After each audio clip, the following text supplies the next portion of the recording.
All right, how's everybody doing? We are really glad that you're here. So for those of you that have been around Calvary for a while, you know this. If you don't, let me just tell you that I wasn't the best student in school. I did really well in college. It was really first through 12th that was a little shaky. But not all of the reason. Most of it was my fault. But there was a portion of the problem was that my parents didn't really understand the concept of homework. My parents are Cuban, which really should kind of clear everything up. But they thought homework was something I was making up. Because my stepdad, he ran this cold storage facility in downtown Boston. And so I would go to work at his cold storage facility 3 or 4 days a week. And so I remember early on, I would tell them that I couldn't go because I had homework. And their answer to that was like, oh no, we're not falling for that. Like, listen, you go to school all day. And if you're not smart enough to finish your work at school, that's your problem. But now it's time to work. And so I would spend most afternoons and evenings, at least 3 or 4 times a week, operating, by the way, 9, 10, 11 years old, operating a forklift and a pallet jack, while my parents told me that students in Cuba were able to finish their work at school, not like these American kids now. And I was like, wow, Cuba seems like a paradise. Why'd you leave? Once I regained consciousness, I knew that that's a question you don't ask. And so now I tell you that as kind of a backdrop for what I'm going to tell you now. So when I was in the 8th grade, we had this test, this pop quiz in our science class. My teacher in 8th grade was a woman named Mrs. Shadley, for those of you that just want me to really round out the story. But Mrs. Shadley gave us a test. I did great on the test. I only missed 3 questions. The problem is the kid who sat next to me, his name was JP, he also only missed 3 questions. They happened to be the same 3 questions. We happened to give the same answer to the 3 questions. And so she calls me up and says, Robert, did you copy off of JP's test? No, ma'am. She says, okay, because you both got 3 wrong. And I'm like, yeah, that's what I'm talking about. And she says, but you got the same 3 answers. Well, it's bound to happen. And she's like, because the weird thing is that on question number 20, he wrote, I don't know, and you wrote me neither. And so that part's a joke. So she made me retake the test. Now, the thing you need to understand about me is that I have a really good memory. And so by the time I wrote all the answers out, I memorized all the answers. So when she gave me the test again, even though I didn't really know what any of it meant, I just wrote down all the answers again. And so she took the 3 wrong from the first test and the 3 wrong from the second test and gave me a 70. And I'm like, C-? I'll take it. I'm going home on the weekend feeling good. So now, I tell you all of that because we're going to be challenged. There's going to be a test. And the Bible is going to give us a test today, and it's going to challenge us to show us that faith is needed at the moments of greatest testing. I don't know if you recognize this or not, but I hope that you do, that faith isn't needed when you're doing nothing. No one woke up and this morning just boldly in faith ate breakfast.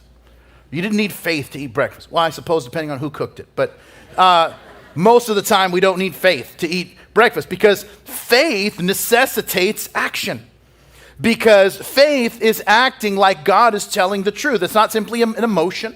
It's not simply talking about faith. At its core, faith is about trust. And the reality is that your life will be defined. The trajectory of your life will be defined by what level you believe that God is telling the truth.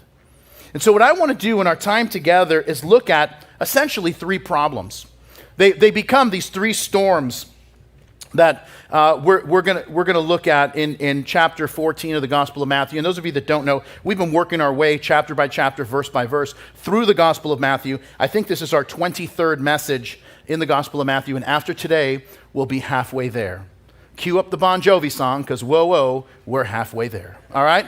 And so but we're going to look at these 3 storms, and Jesus has just gotten done teaching what are called the kingdom parables. We spent a couple of weeks looking at those, what the kingdom of God is like. And now that he's done preaching that message, he gets thrown right back into the action. And he's dealing with people with problems and challenges. There's people in jail. There's people who are hungry. There's people that need help. And if you are walking through a storm today, this message is really going to equip you and help you on not only how to deal with the storms, but how to get through them well. Because most of us, when we deal with storms in life, and every one of us is dealing with something, but most of the time, we're praying, and it's a good prayer to pray, God, I just want you to remove the storm completely. And sometimes God is gracious enough to do that. And so sometimes he moves the storm, and sometimes he empowers us to be victorious in the storm. And so wherever you find yourself, whether you're coming out of the storm, whether you're in the storm, or whether you realize you're about headed into a storm, I believe that God has a specific word for us that's going to help and serve us and equip us today. So we're going to start in chapter 14 in verse 1. Here's what we read.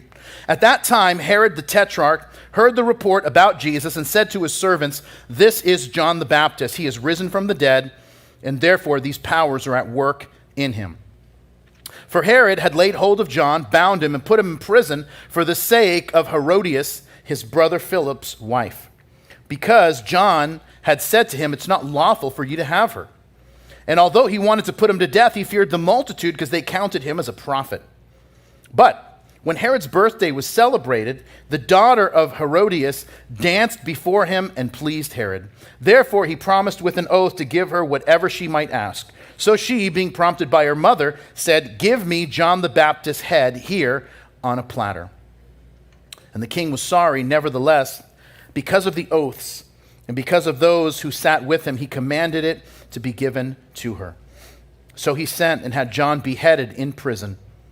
And his head was brought on a platter and given to the girl, and she brought it to her mother. Then his disciples came and took away the body and buried it, and went and told Jesus. And if you pause there and give me your attention, as we talk about the storm, three things we're going to look at. The first is this, that the storm gives us a better perspective.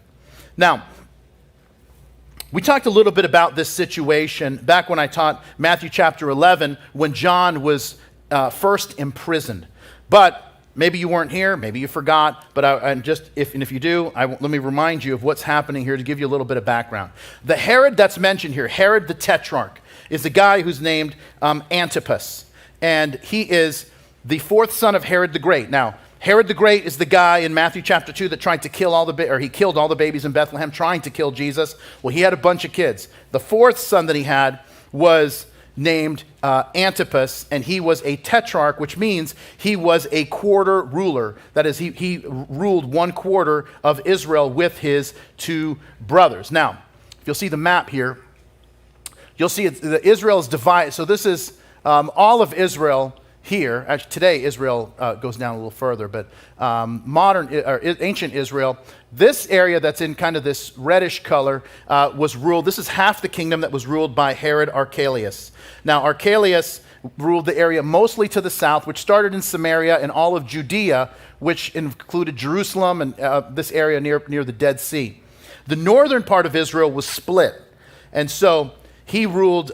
You had Herod Philip, who ruled this area right here, kind of the northeast area. He ruled 1/4, and then Herod Antipas ruled this area of Galilee and this little area here closer to the Dead Sea. Now, this is also the Jordan River's down by here as well. Most of the miracles that Jesus performed were in the area of this part of the Galilee. So a lot of Jesus' ministry and miracles and activity took place in the region in which Antipas was doing ministry. So it's not surprising for us that Antipas hears that Jesus is performing these miracles and that large crowds are forming to hear him amongst the common people. Now, the problem that was happening is that Herod Philip, this dude, had a wife whose name was Herodias. Now, Herodias was the daughter of a guy named Aristobulus IV. Herod the Great, guy who killed the babies in Bethlehem, Aristobulus was his oldest son. He was going to rule all of Israel when Herod the Great died. Unfortunately, Herod the Great suspected him of treason, and in his mid-30s had him executed as a traitor. So that now leaves, so he has a daughter named Herodias, who then marries Philip. And you're like, hold on, if that's isn't Philip Herodias' uncle? And your answer would be yes. That's right. So she marries her uncle, who was, her dad's brother. And so now, but then she decides to leave Philip, and she decides to marry Antipas, who was also her uncle. And you're thinking, does she know anyone else besides people in her family? Apparently not. Or like, hey, maybe venture out, But no, so this is all like very complicated, and it's all. But the problem too is that Antipas is already married. He's married to the daughter of the king of the Nabateans. See this area, Nabatea, right here. So, which is now modern day Jordan, but. He's the king of the Nabateans, whose name was Aretas, gave his daughter to Antipas. Now, once again, what happened back then is that people were married and given in marriage. Their sons and daughters were given in marriage by these rulers to make peace and to create treaties. And that was very common in the ancient world. And so, not so much in the Jewish world, but certainly in the secular world. So, but what happens is that Antipas divorces the daughter of King Aretas. Aretas sees that as such an insult, he goes nuts. And, by the way, the Nabateans, their capital was Petra. And you see this picture. This is Petra right here. You'll see it. There it is. So if you ever saw Indiana Jones and the Last Crusade, when they find the Grail, by the way, it's like, spoiler alert. I know, the movie came out in 1989. You've had 30 years to watch it. All right? I got to bring this one day, but I have a picture of my wife and I standing right here in this doorway. And right in the doorway, we were looking, and there's this little indentation. Like you see these lines and these little divots, and then you see this indentation.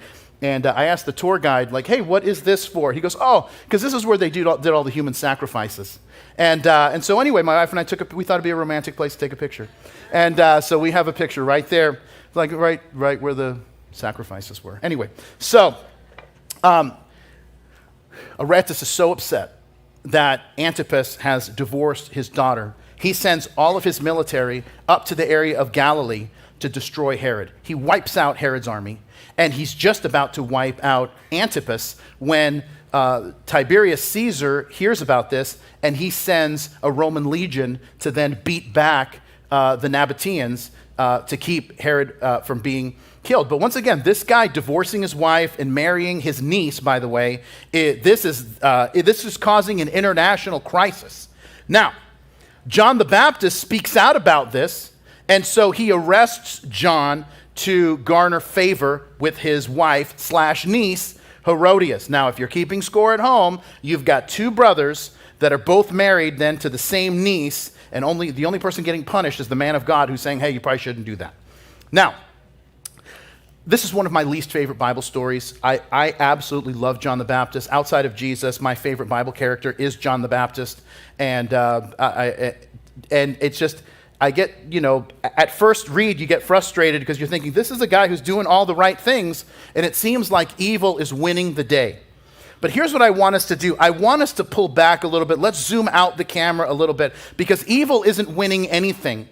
In fact, just the opposite, but we've got to kind of pull back a little bit, because I know this, when this happens, John is dead, and now Antipas and Herodias are finally saying, finally, my problems are over. This guy's dead. He's not going to harass us about our marital situation.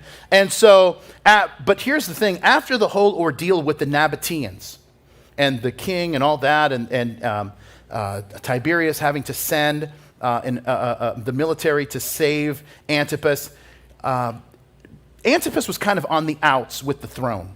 So Tiberius was kind of fed up with him, but for him, a stroke of good luck, Tiberius Caesar dies. And he's like, oh, good, now I don't have to worry about it. The problem is his successor, whose name was Caligula, didn't like Antipas either. But because there was a new Caesar in town, Antipas now goes to Rome, because what he wants to do is use through some political maneuvering and use his wealth to try to purchase the title that his father, Herod the Great, had.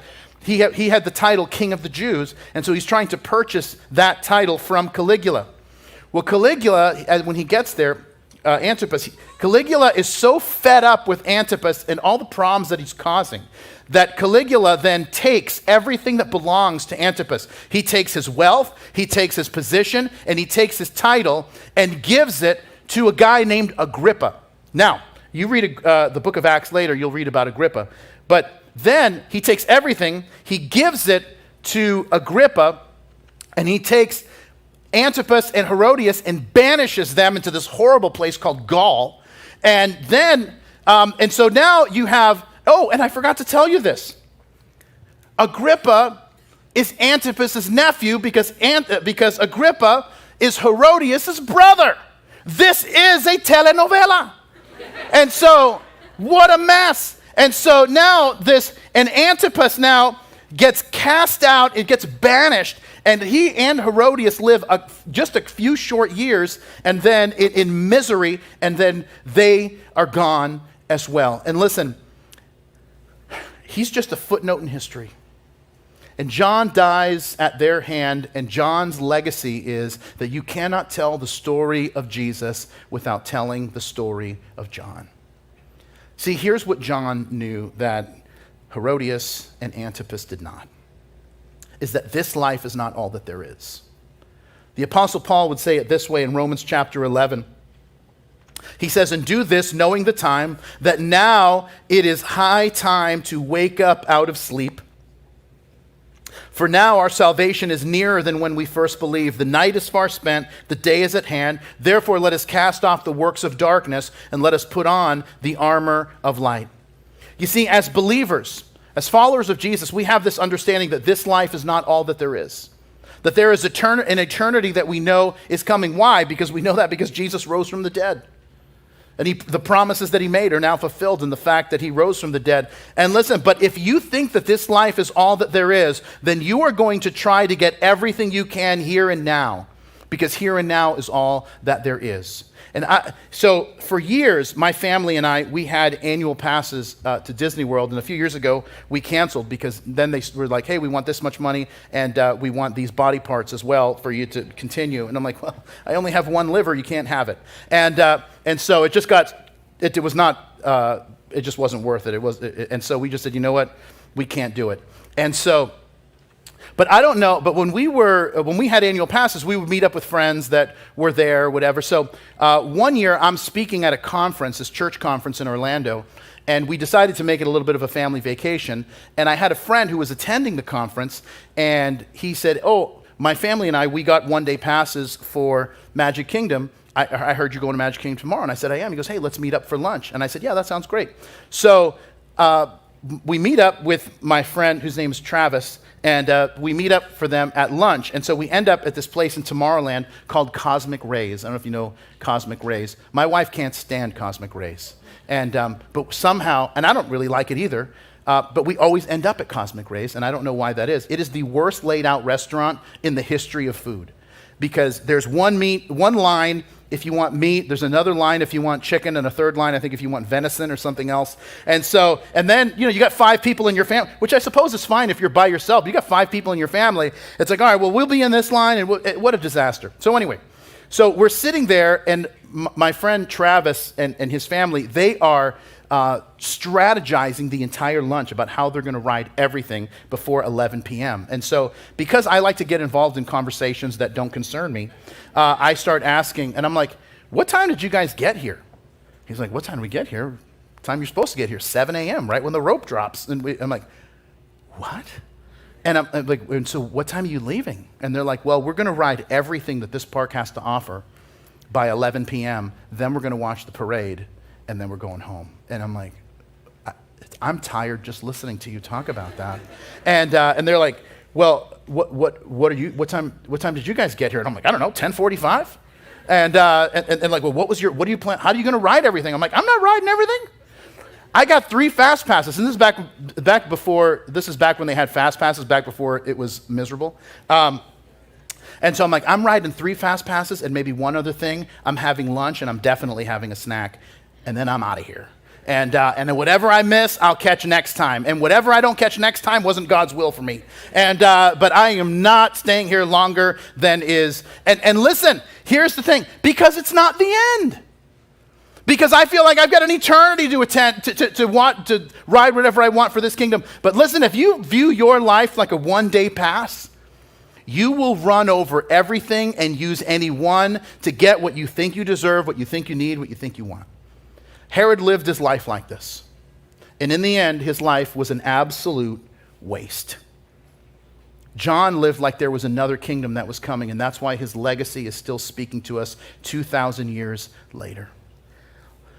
Listen, if salvation has invaded your future, you won't spend your life trying to get everything because you think that this is all that there is. You know what salvation does is that it frees you. And it brings you a peace and a joy and a contentment into your life that allows you to really live. And so no matter how challenging the storm is, you know that there's hope because there's an eternity that we're waiting for beyond this life. And now you might say, but Pastor, I'm in a storm and my storm is in the here and now. And how do I deal with the need that's in my life right now? Well, the good news is that Jesus is going to tell us that. Look at what happens in verse 13. He says, when Jesus heard it, that is the death of John the Baptist, he departed from there to a boat to a deserted place by himself. But when the multitudes heard it, they followed him on foot from the other cities. And when Jesus went out, he saw a great multitude, and he was moved with compassion for them and healed their sick. When it was evening, his disciples came to him, saying, this is a deserted place, and the hour is already late. Send the multitudes away, that they may go into villages and buy themselves food. But Jesus said to them, they do not need to go away. You give them something to eat. And they said to him, we have here only 5 loaves and 2 fish. And he said, bring them to me. And then he commanded the multitudes to sit down on the grass, and he took the 5 loaves and the 2 fish, and looking up to heaven, he blessed and broke and gave the loaves to the disciples, and the disciples gave it to the multitudes. So they all ate and were filled, and they took up 12 baskets full of the fragments that remained. Now those who had eaten were about 5,000 men, besides women and children. If you pause there and give me your attention. Second thing that I want to tell you about the storm is that the storm is not just gives you a better perspective, but the storm reveals God's provision. I want you to understand what's happening here. And even before we get into the story, there's a couple of preliminary things that are important for us to learn. And that is that Jesus is teaching and healing, and the hour is getting dark, and they're in an area that's deserted. And this isn't by accident. This is because Jesus wants to do something. And you need to know this, and this is another thing that I think is important, is that there are some miracles that Jesus does that are recorded in one gospel.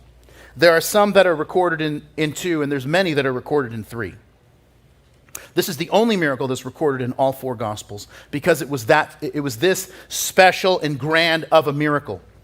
One of the things that when you read this story is that you're going to learn that it's a test. When you read John's gospel, you'll find that it's a test for the people that were fed by the miracle, because he's going to give them a hard teaching that he wants them to understand. And it starts thinning out the crowd of the people that really were his followers and the people that were just there for a free sandwich. And so, and that's one thing, and you'll see that in John's gospel. But in here, we see that there's an immediate test that's for the disciples, the 12, these guys that were following Jesus, and it is a test of trust. So he places them in an impossible situation and then asks them to trust him. And why does he do that? Because it's easy to talk about trusting Jesus when we don't have to actually trust him.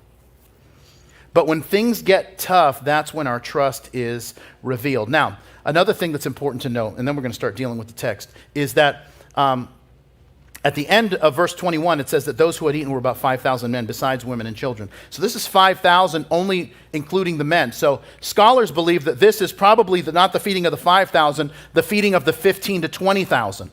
Because you have now all the women who are there, families who are there, parents who are there with multiple kids. So there is easily 15 to 20,000 people there. And then the question becomes, why do this miracle at all? What the disciples are saying is not unreasonable. Jesus, we got a break so you can send everybody away to get lunch. You know what we're going to do after a little bit? We're going to send you guys all away to go get lunch, right? And that's okay. And my hope is wherever restaurant you end up, that you tip well. Because Christians have a bad testimony in restaurants to be very demanding and very poor tippers. We got to flip that script and become very gracious and very generous tippers, because we serve a God who's very generous. So let's reflect that. Let's at least start here, okay? We're going to do that. That people are like, oh, those other churches, but man, the Calvary people, they're awesome. All right. So I'm going to go to a few restaurants this week and check up on you, and that's just going to be my personal ministry work, all right? So here's what happens. So once again, not unreasonable for him to send them away. But Jesus cares about the men, women, and children who are there and wants to meet their needs. But there's another reason. He wants to elevate the faith of his disciples. Now, the cool thing about this story being in all four Gospels is that you can read each account. And you can find these little details that one gospel writer mentions that the other didn't see as that important to mention. And so in the Gospel of John, we have a few details that we don't see in the other Gospels. So check this out in John chapter 6. It says this, "Then Jesus lifted up his eyes, and seeing a great multitude coming toward him, he said to Philip, 'Where shall we buy bread that these may eat?' But this he said to test him, for he himself knew what he would do. And Philip answered and said, 200 denarii worth of bread is not sufficient for them, that everyone may have a little. And one of the disciples, Andrew, Simon Peter's brother, said, there is a lad here who has 5 barley loaves and 2 small fish, but what are they among so many?" Now, there's a principle that Jesus wants to teach his disciples that's important for us to internalize as well.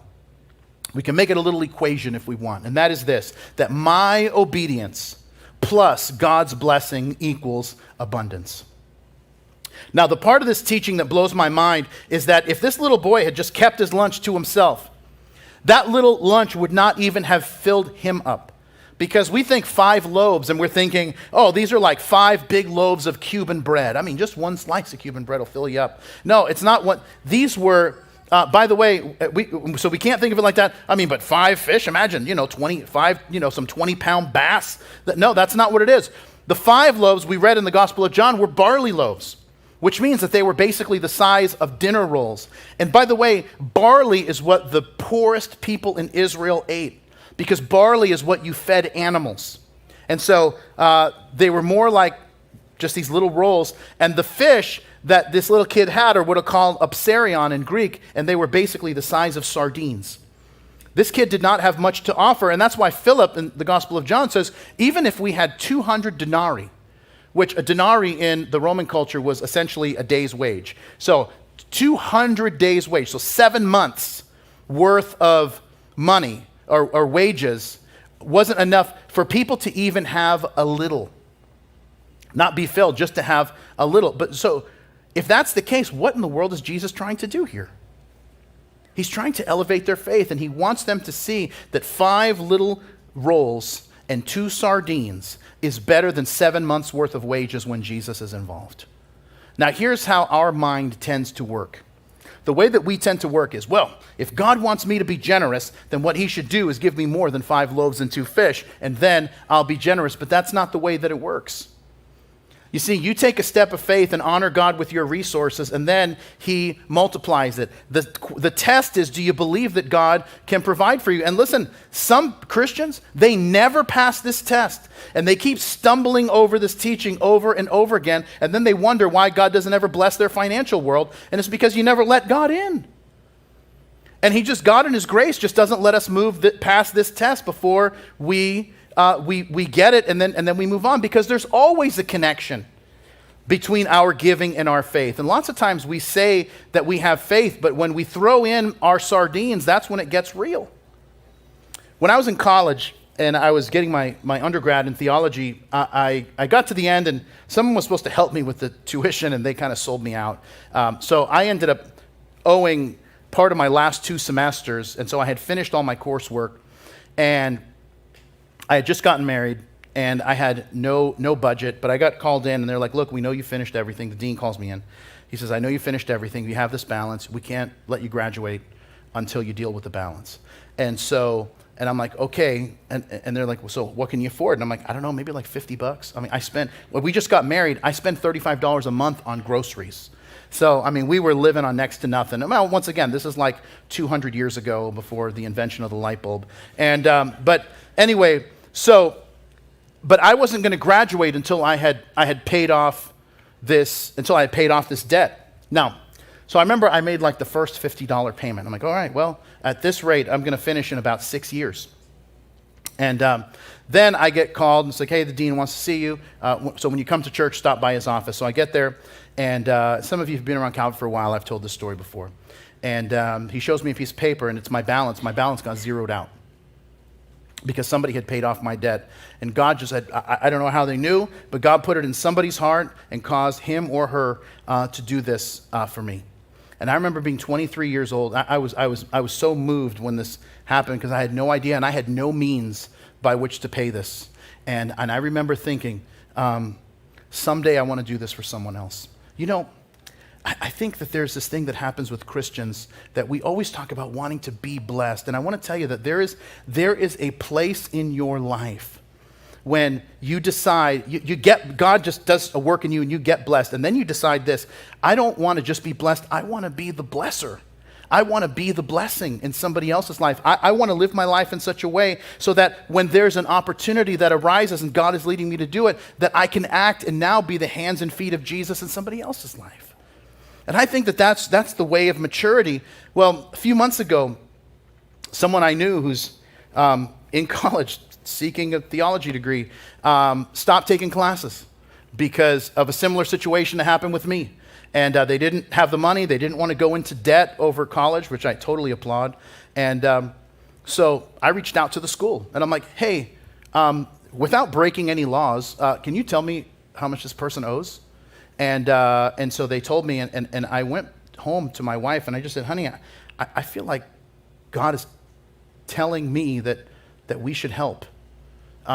Because I know this, I wouldn't be here today if someone hadn't helped me.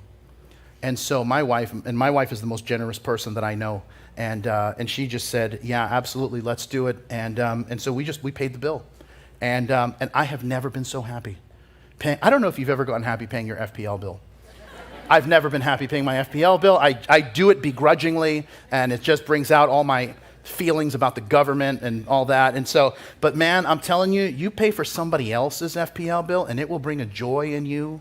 And I've never had joy paying for my own school, but man, doing it for somebody else brought so much joy in me. And then something happened that I did not expect. And that is that God started blessing my family and my wife and I.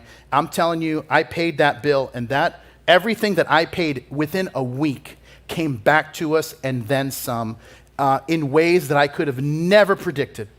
And that God just started doing some things that we didn't expect. And this is why, listen, when we talk about giving, and we don't talk about it all the time, but it is stewardship, right? Is part of discipleship. It's part of how we grow. And listen, when we talk about giving at Calvary, it's never about the money. It's always about the trust. It's always about giving Jesus our 5 rolls and 2 sardines, knowing that he could do more with it than we ever could on our own. And that's why I love what happens at the end. That's why you know it's a test. Look what happens at the end of the Gospel of John in chapter 6, at the end of the story. It says, therefore, when they had gathered them up, and where are we starting? Okay. Where are we starting? Is that where we're starting? Okay, don't change it. All right, here we go. And when they had gathered them up, he said to his disciples, gather up the fragments that remain so that nothing is lost. Now change, there we go. Therefore, they gathered them up and filled 12 baskets with the fragments of the barley loaves which were left by those who had eaten. Now, by the way, when my wife and I got married, I said, I don't eat leftovers. And she's like, why? I said, it's not biblical. And I said, if you find me a verse that says that it's biblical to eat leftovers. And she pulled up that verse, that they picked up all the fragments that were left over. And I'm like, well, heat it up. Let's do it. I'm obeying the Bible. And so, anyway, I got Bible thumped by my own wife. And so, but now let me explain. It says when they were all filled. Let me explain what that means. Because sometimes we think it means that they had a little nibble. Like when my daughter Livy, who's almost 11, when she was 2 or 3, she would have these daily tea parties. And I was invited to these exclusive events regularly. And but she would pour out her invisible tea. And I would just chug it.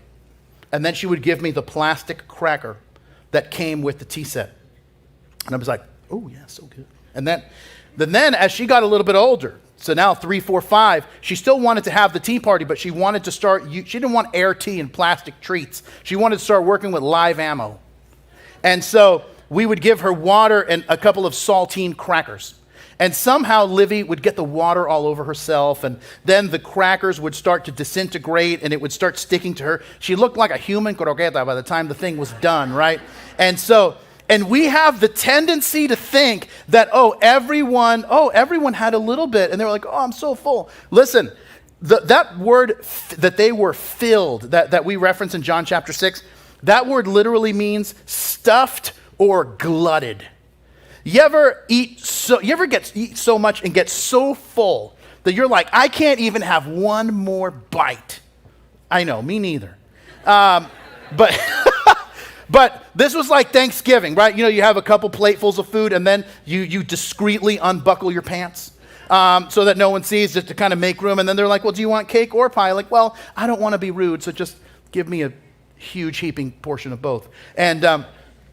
But this crowd was so full. They were glutted. I mean, they could not eat one more. And then the disciples had to pick everything up. And there was 12 baskets full. Now, why were the leftovers 12 baskets?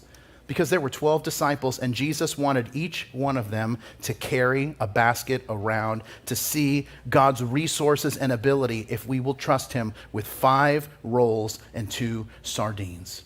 By the way, if you're in a financial storm, you know how you get out of the financial storm? 5 rolls and 2 sardines, and you start trusting him and see him do the things that only he can do.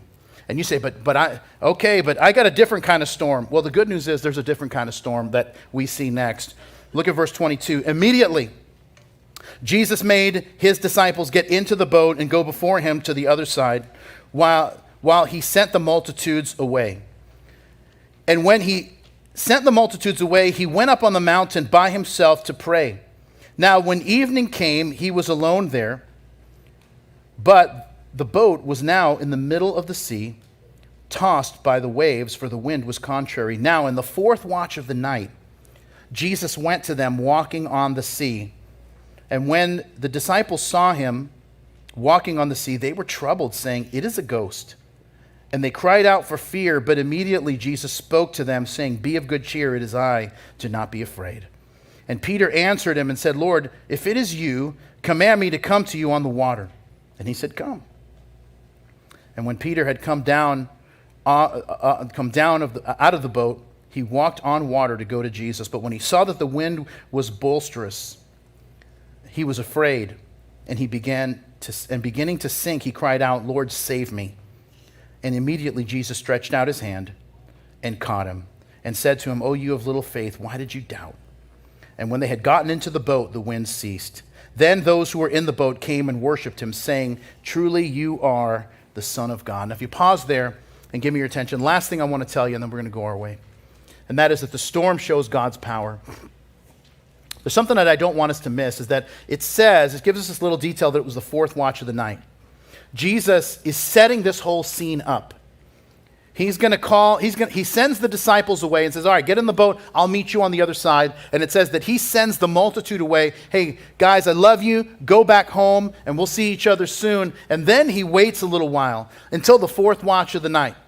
Now, the way it works is Jews had kind of divided up the evening, and it was kind of like we talk about people who work either first shift, second shift, or third shift, and that's how we figure out when somebody works. The way it worked in the Jewish culture is the first watch of the night was from 6 p.m. to 9 p.m. The second watch of the night was from 9 p.m. to midnight. Third watch was midnight to 3. And fourth watch was 3 a.m. until 6 a.m. Now, he sends them away. The storm comes. They have been struggling with this storm for hours. And sometimes we look on at a pain that we're in or difficulty that we're in or storm that we're in, and we think, what did I do wrong to deserve this? And listen, the disciples hadn't done anything wrong. Jesus wanted to reveal himself to them on the very thing that they were most afraid of. They feared the storm, so he shows up walking on top of the storm. And then Peter says, hey, Lord, if it's you, like, first of all, they're like, is it a ghost? Who knew? People knew about Casper back then. But it's like, Lord, if it's you, like, who else is it going to be? But it's like, hey, Lord, if it's you, command me to go to you. And he does, and he walks on the water for a little bit. And listen, we give Peter such a hard time, and pastors do this. Like, you listen to pastors teach on this. They're like, he took his eyes off of Jesus. He got afraid. He kept his eye. He was looking at the waves, and that's when he started to sink. And I'm like, okay, that's fine. But he's still the only person outside of Jesus to have ever walked on water. And if any of us had ever done that, we would work that into every conversation that we ever have for the rest of our lives. Like, we meet somebody, hey, it's nice to meet you. Oh, it's nice to meet you. Man, I'm so thirsty. Would you like some water? I would love some water. Not like the water I walked on, but it's still pretty good, right? And we would do that, and like, hey, we should talk some more. Hey, here's my email address. It's bigsteps@waterwalker.com. You can pick up a book that I wrote called Aquafaith. Then we'd start a youth ministry called Liquid. And I'm telling you, we would do this. We would do that. I appreciate you guys getting that joke. But this, I'm telling you, we would never let it go. But here's what people in the storm know. They understand the secret of the storm. You see that the storm doesn't signify Jesus' absence. It shows us how close he actually is. And that he is wanting for you to see him in the middle of the storm. Because eventually the storm passes. But what you learned in the storm is what you take with you for the rest of your life when you go to the next level that God wants to take you to. That's why the disciples, they don't fear the storm after this episode. There's times before this where they fear the storm and Jesus calms the storm because he's asleep in the boat. This is the last time that we read about them fearing the storm because they realized who the Lord of the storm is, that the waves and the sea obey him. And this is why sometimes, listen, we face the same tests over and over. Because God is waiting for us to pass the test so we can move on. And you know what some of us think we want? We think we want this. What we think we want is a life of smooth sailing. But what we really want is a life of purpose. And the two aren't the same thing. Antipas had a life of smooth sailing, and his life amounted to nothing. And you and I have the privilege of walking with Jesus, and he hasn't left us in the same way he didn't leave them. And he is letting the storm grow our faith the same way he let the storm grow their faith. So listen, if you find yourself in a marriage storm, you know what we need to do? You got to fix your eyes on Jesus. You got to, and he'll get you through the storm, and you hang on to him, and you hang on to each other, and you don't give up because he's with you. And if you're struggling with your kids and you're in a family storm, a parental storm, then you fix your eyes on Jesus and do what he's telling you to do. Be courageous and watch him work in your family. Listen, some of us might be struggling with mental health or emotional health. Here's what you need to remind yourself of, that storms don't last forever. How you're feeling right now doesn't last forever. There's this beautiful verse in Psalm 30 that says, weeping may endure for a night, but joy comes in the morning. And I know it's hard to see, but if I can just talk to you as maybe your spiritual big brother who's endured a few storms in his life, can I just share something with you? And it's so hard to see this when you're in the storm, but you see it when you leave the storm. And you see this, that on the other side of the storm, you will learn that God hasn't been doing this to you. You'll realize that he's been doing this for you. Because the storm in a strange way becomes a gift. And it's not, you'd never wish it on anyone, and you'd never want to go through it again. But here's what you do know, is that the storm produced something in you. It produced a trust in you. It produced a faith in you. It produced a dependence on Jesus in you, and it grounded your faith more than you thought it ever could. It made you like Jesus more than you thought that it ever could, and it gave you a trust and faith in him that you take to the next season of your life. My friends, in this regard, this is why Christianity has such a leg up on any other belief system or philosophy. Because if you're a secular person here, then the reality is that your suffering has no meaning. If you come from some other religious tradition, then God is separate from your suffering, and he can't relate to it. But in Jesus, the Christian faith teaches us this, that Jesus, we can fix our eyes on him because he suffered with his creation, and he suffered for his creation, and he understands suffering like no one else. Because Jesus, in his suffering, was seeking us.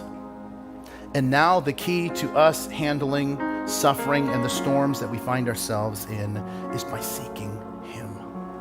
Let's pray together. And Lord, we want to thank you.